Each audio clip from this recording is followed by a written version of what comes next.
Hey folks, welcome back to the channel. My name is Dave and today we're talking about Gibson, who will now sell you not only a new guitar or a new guitar that looks like an old guitar, they'll actually sell you an old guitar. Okay.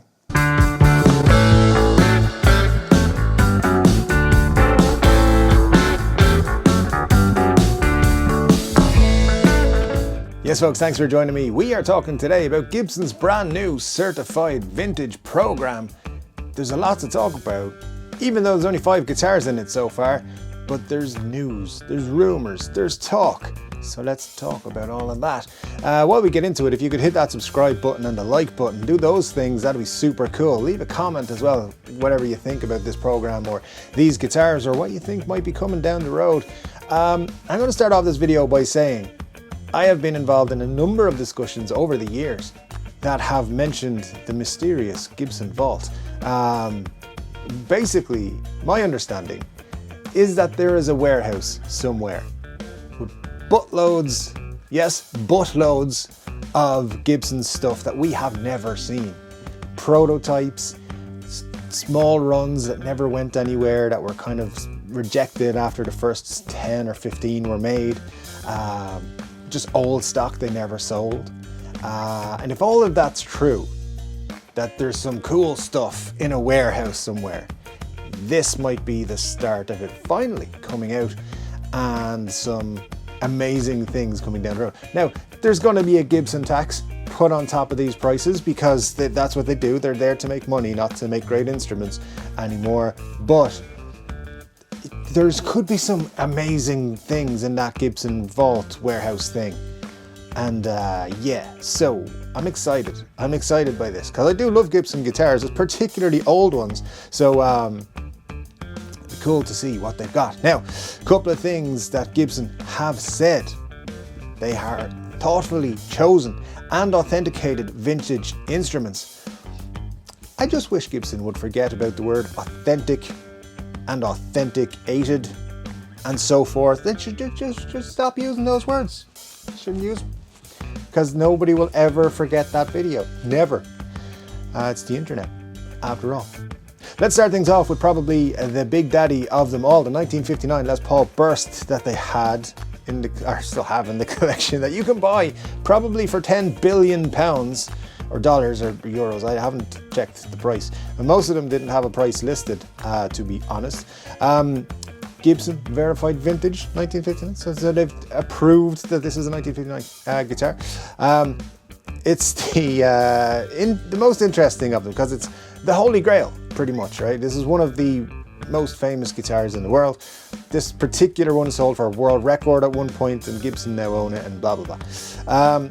Interestingly, it comes with 2 cases, and they've done a nice thing here, I think, because it comes with its original case, which is fine. It actually still looks in decent condition, but they're also giving you one of the brand new protector cases, which is modeled after the chainsaw cases of the 70s and 80s. Actually, the newer one is more of a later version, but it's probably what Gen 4 or 5 would have been of the cases. So anyway, a lot of people who own 1959 Les Paul Bursts in particular apparently bought protector cases for them because they offer the best protection. So it's nice that they're giving one of those with this guitar, which probably costs twice the price of my house. I don't know.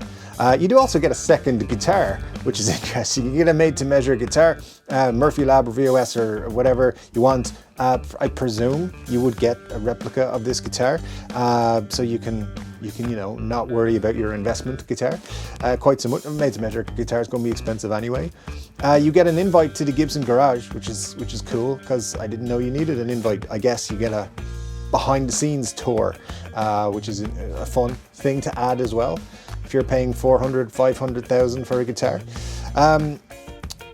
You also get a Gibson Publishing coffee table book about this guitar. And I recently took delivery of a Gibson Publishing coffee table book in the form of the Slash collection. I'm going to make a video about it very soon so you can find out all about it, including the guitars that are in it. Some very interesting stuff in there. But yeah, bold move. I guess they're pricing that at like $1,000. That's how much they're saying that's going to be worth. Gibson, you know, they're quite cheeky. and they like to pump themselves up. Gibson have the line here, by the way, only Gibson can verify the true value and authenticity of these instruments. I don't think that's true.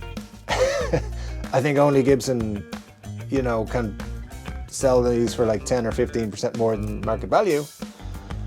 But yeah, there's plenty of organizations, experts, people who can authenticate a real Gibson, and we'll get into why Gibson maybe slipped up on that already in a few moments. But yeah, look, I don't take that. Don't take Gibsons. They're not the only ones. There are plenty of other people who know what they're talking about when it comes to vintage guitars. But cool, I like the 59 Les Paul, and if you don't have enough money for the Les Paul, you might have enough money. You still need probably a lot of money to buy a 1959 ES355 mono, which is great. You don't have to worry with stereo outputs and all that sort of crap. Original specs, not really. The case is original PAFs, which are unsoldered, they say. Now, there's a Bigsby B7 on this, which they say, along with the custom-made plaque, was added in the 1960s.